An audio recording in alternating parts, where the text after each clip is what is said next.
Hello, welcome to this week's Bite Size PD on using Parent Square for disclosures and permission slips.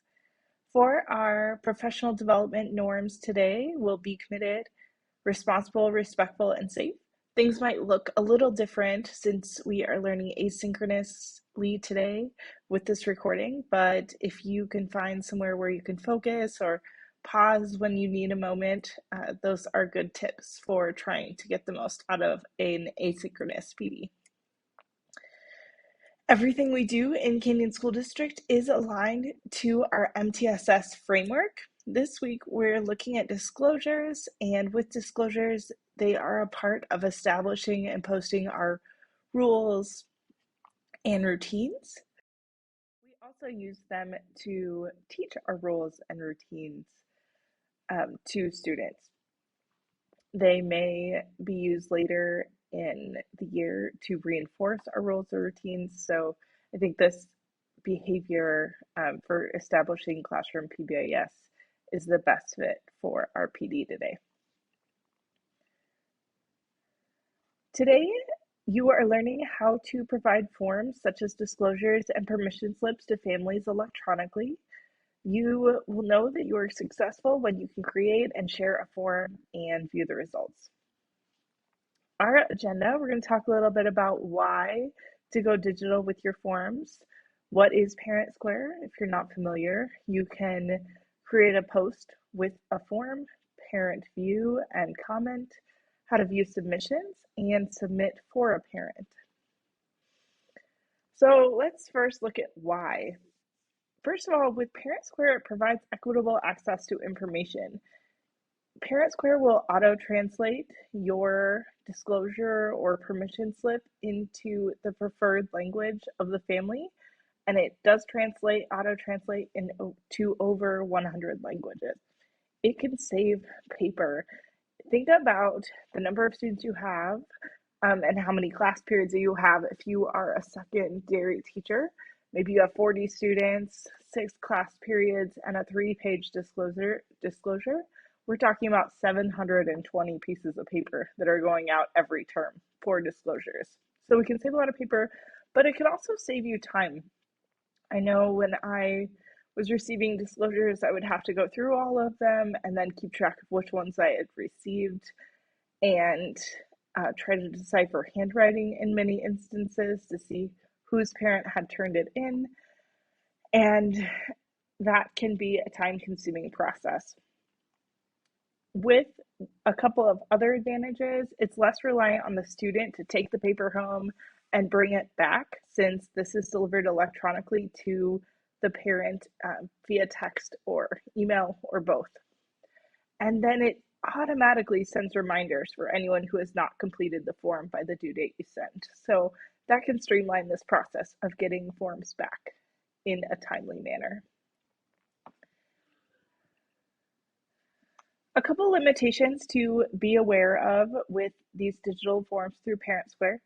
It cannot collect multiple digital signatures. For instance, there are some forms that have to have the signature of parents, but then also the signature of a principal or coach or anything like that. Parent Square will only collect one signature. So that's something to be aware of when you think about designing your form. And then you can't delete a form once it is created. So there's some editing capabilities, but they are limited. So make sure you kind of double check your work before you send it out.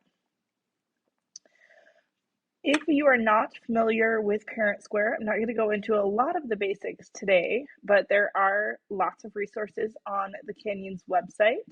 But Parent Square is a communication tool that we use with all of our families in Canyon School District, and it offers communication in many different varieties, so families can choose what works for them. They have text, email, push notifications. You can view messages on the website, or they have apps for iOS or Android. Throughout this PD, I'll be accessing Parent Square, and it might be helpful to kind of understand just a quick overview of the website. Here you have the main news feed, so any posts that have gone out to the group, school, or class are in this center part. The left is the navigation, and then the top right is where you can toggle views. So if you want to view a certain class, post for a certain class, or certain groups, you can toggle that here. One of the first steps in sending out your disclosure is to create a new post. So you'll click New Post from that main overview page that I was just showing you.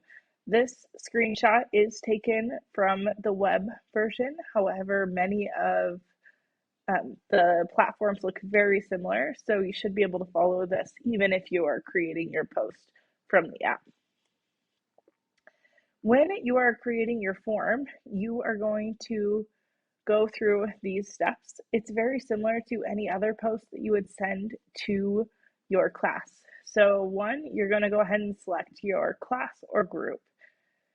When you start typing, it will autofill your classes because they are automatically added for you.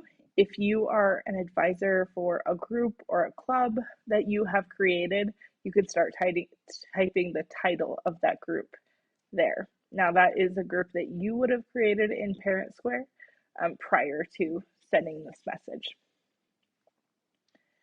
For step 2, you want to put a subject. So for our disclosure example that I'm going through today, I might put the name of my class and then disclosure so that when parents see it, they immediately know what this message is going to be about. For 3, you are going to paste your actual disclosure. I'm going to go into Parent Square quick just so you can see these steps and we'll do it together. But from Parent Square, I'm going to click New Post.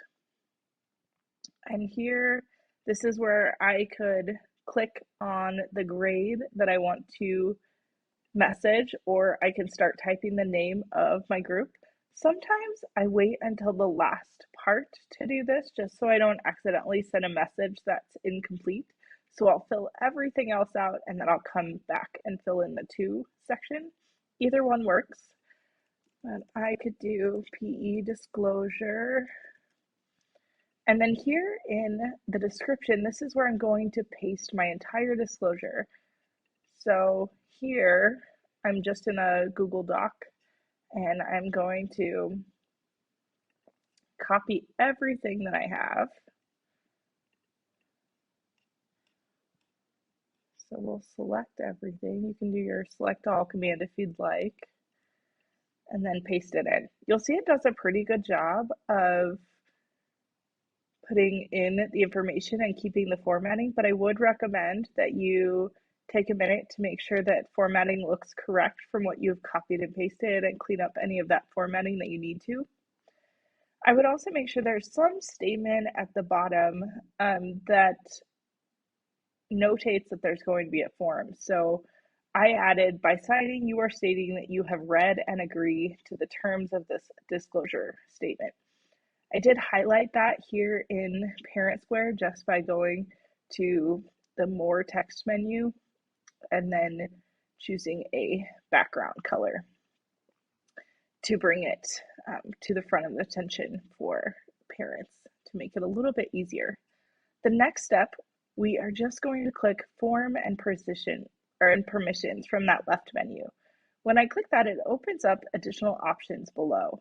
So I'll say when I would like this turned in. So for this one, I'm going to say they have 1 week to do it. I'd like it by December 19th. There are a few forms. It looks like there's a long-term activity authorization form here, but you're most likely going to choose create a new form. These existing forms are district created. They're not ones that you have created in the past. So you're likely going to have to hit create a new form. And then for anything requiring a signature, you'll click Form Requires Signature. There are 3 options here. This first one for giving permission would work well for something like a field trip. I'm giving my permission for my child to attend this field trip, or maybe I am giving them permission to watch this certain movie, whatever it may be. One thing that's helpful, if you click Show Disclaimer, it opens up the wording that's going to appear for the parent on the form. So it might be helpful for you to go ahead and click Show Disclaimer on all three options so you can decide which one's best. For a disclosure, this approval or agreement I think will work in most instances, and it's just by clicking the I approve button below. I understand and agree to follow the terms and conditions described above, and the term or condition that we described above is that they have read and agreed to the terms of the disclosure statement. So I'll leave that one. It's unlikely that you'll do the verification. The example they give is the residency form, and it's, I declare that the information I have provided is true. So if you need something like that for one of your projects or forms that you're working on, that is an option as well. You may add attachments to this. Can allow the person that is completing the form to have an attachment. So maybe there is a specific form that I need them to fill out. I could attach the form in this part. They could click, download the form, fill it out, and then when they submit, I can make it so that their attachment is mandatory or that the attachment is optional. So if you need additional documentation, this is where you could require that documentation. I'd say it's probably unlikely for our disclosure example, but there are many instances where you might need them to complete a specific form, and that attachment can be helpful. I would always recommend having require student information checked. It will autofill for the parent so that it generates their child ID, the name, grade, and class are pre-populated. So parents don't have to do that. You don't need to add a question. It will automatically add it to the form for them. You can add additional questions for our disclosure. Maybe we want one that says, what is the best way to contact you? And then I want to know if they would like to be contacted by email, a phone call, or text message. You know what, that probably should be parent square message, actually.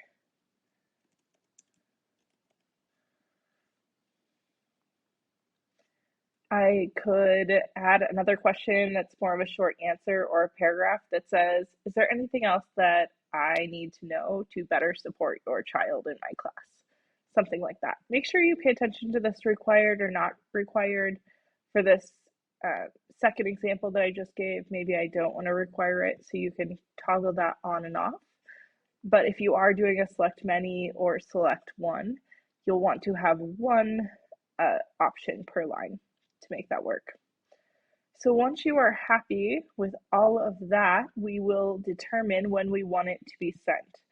So we can send it at the user preferred time. So every parent can choose if they want a summary of all communication at the end of the day, or if they want instant notification of a post in Parent Square. So this one would be send instantly. You want it to go out no matter what the preferences are on the parents, or do not notify. For our uses with a permission slip, I probably would not do this do not notify. I would choose one of the top, instantly, if you really need it quickly, but otherwise you could do the user preferred time. It'll give you a quick look at how many people will receive this. Oh, this is something I forgot. If you want this just to go to parents, you do not want it to go to students, we can uncheck students there, so only parents are receiving it. And then we can preview if we would like, and we'll be able to post.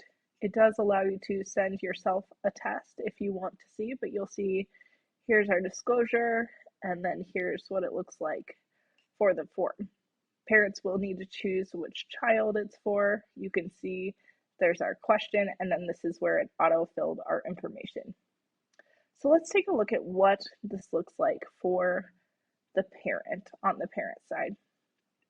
I have the slides here for all the steps that I just went through if you need to reference it in the future.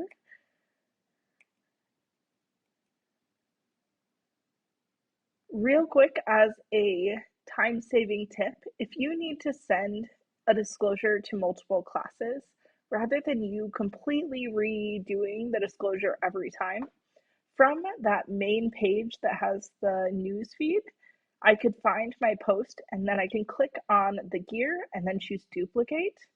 And then I could change the disclosure portion as much as I needed, but my form would still be there for me and I can send to my other classes. So that can save you some time if you're sending this out to multiple class periods with different disclosures. All right, so back to what it looks like for families. Any of the slides that have the green background designate that these are screenshots from a parent view rather than from the teacher view. So with this disclosure that I sent out, the parent received a text message and an email. That is the default that parents will receive both the text and the email unless they've adjusted their preferences. It will go to both places. From the Parent Square app, this is what it looks like. You can see it has the disclosure and then it has a forms right at the top in one form. This would be the only thing that I might show your students and kind of walk them through a little bit. This form, I would almost expect it to be at the bottom of the disclosure and instead it's at the top. So if I were showing this to my students, I might just remind them that make sure your parents see the form that's part of the disclosure and it's right above our school logo in the document. So when they click on that form, it has where they can put in any of their information, answer the questions that we talked about adding, and then they click review and sign. It will bring up a paper-based version of the document so you can see everything, and then they can click sign document. It is a digital signature.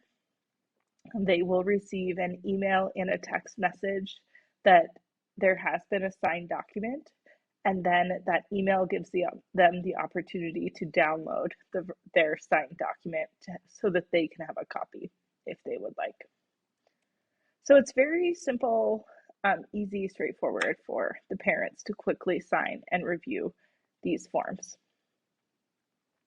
If families are accessing it from the web, it looks very similar. They will have, if they have multiple students in Canyon School District, they'll be listed on the left, and then you can see the form is just below. They'll select their child, they'll select the best way to contact them, answer any questions, and then click review and sign. So it's very similar to the app version that we saw on the previous screen. They'll get the email notification, as I mentioned before, and they have the option to view and download their signed form. There is a place for them to do comments. So if they have questions on their disclosure, on the disclosure post, they have the option to complete the form, which is what I was just showing you, but they can also comment. If they do comment, it is private between you and the parent. No one else can see those, and the teacher will receive an email as soon as a parent makes a comment there. So you can respond and reply as needed privately with the parent to answer any questions that they might have about the form. For viewing the completed forms, it's very easy to see a list of all the students and who has responded and who has not. To get to that report, there's two ways to get there. You can access it from the main newsfeed menu. On the right side, you can click Health Disclosure or whatever you've named your form. And then click Forms on the right, so it'll come up for you, and then click Forms and View Report. That will take you to the report of all the students that have completed and not completed the form. One other option that you have right here, so if your post that you just used is something that you've sent out recently, so it's right here on top, you can also click this gear and there's an option to view forms from there too. So either place gets you to the same report menu. When you're in the report, it'll automatically show by default who has completed it. So you can see their student ID, their class, and then who signed it and if they approved it, yes or no. So those are accessible there. One thing that I didn't realize at first when I was using Parent Square is that this is also a button. So if you are looking for anyone, if you're looking for a list of those who have not completed their Parent Square form, you can just click here on awaiting reply. And when you click on awaiting reply, you'll be able to see the list of students who have not completed their form yet. From this menu, you'll see that there's an option to export CSV, print, or download. And if you export, you're going to get an Excel sheet with all of the responses of those that have completed the form and what if it is approved or not. If you do print, you'll get kind of a cleaner version. It has less information in it, but it's a quick list of who the student is, the contact email, and if it was approved. When you download forms, allows you to download the actual form, so the disclosure with the signatures. There is an option to either download or download with certificate. On the next slide, I'll show you what the certificate looks like. But to be able to download, you just need to first click the boxes of the forms that you would like to download, and then you'll be able to click on the download button. So you click on the checkbox and then you'll be able to download. It will do a zip file because it has several documents within it. Each signed form will come in as one document. So when you unzip the file, it will just be in a folder that you can view all of the signed forms or save it in case you need to reference that later. This is the certificate. If you're choosing the download with certificate, it just provides additional information. So you can have the IP address, you can have the audit log with timestamps of when they viewed and who viewed the form and who signed the form. So if you need that additional information, that's what the certificate is. This is one of my favorite parts of the forms just because it really helps me to accommodate all families. With many classes, you might have an instance where a student is like, I'm sorry, I really just need a paper form. My parents aren't going to do this on a computer, and that's fine. You can easily print out the form that the student can take home, and then you can fill it out or complete it for the parent on Parent Square. So then your reports are all correct and everything's in the right place. So if someone needs a paper form, this is from the main dashboard in Parent Square, that news feed. I'd find my post, and then just by where I was showing you that they could comment, you can click print, and print will open up a printer-friendly version. So you can do Command P to print, and you'll see that it gives those input boxes just like they would have online. So you send it home, and then when the student brings the form back to you, you'll go into that reports view. Remember to get to reports view, you're going to click on the disclosure form from the right menu of the news feed, and then select forms and reports. And once you get to the report, you'll click awaiting reply, and you'll see the list of students. So I would find the student that's turned in the paper form, and I can either mark complete or fill form. For mark complete, it's really simple. I would click mark completed, and it just said this form was completed and submitted offline. I'll mark if they accepted it or if they did not accept or not approve, and then I'll hit submit, and it's done. For the fill the form for the student, so this is the other option. If I want to fill the form, if I had those additional questions and I want to include the additional questions for my record keeping to have everything together, I could click fill form instead, and then I can fill in their preferred method of contact. I'm going to notate that I have permission to submit, and then I will mark the I approve or I do not approve, just like the paper form that I've received.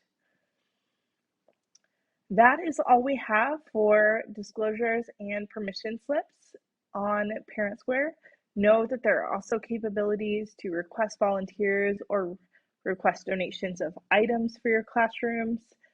So there are many awesome features within ParentSquare. Feel free to reach out to me, katie.gephardt at kenyonsdistrict.org, or Justin Anderson at kenyonsdistrict.org for additional support. Thanks.